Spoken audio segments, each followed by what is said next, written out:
Unlocking the value through merger acquisition and business restructuring. Business restructuring. Unlocking the value now what is I having a value, I want to increase it. How to increase it? Rather I can grow myself or I can take control of some company which is growing. So when I merge growing company with my company, it is 1 plus 1 should be always greater than 2. Such a way. The horizontal growth helps enlarge the market share and curb competition. So I'll take a extra share. Vertical competition help economistic cost.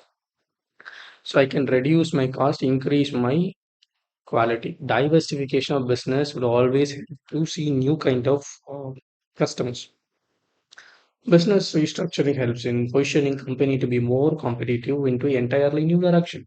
Only it's a new directional approach that helps to get a new viewpoint in anything.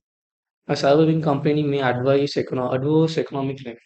Always that surviving company to get adverse climate, then we do something restructuring, we may cross this adverse economic condition and go to a growth stage and always in a mature stage and move to another stage. Such a way we should restructure ourselves. This is what unlocking value through merger acquisition and business restructuring.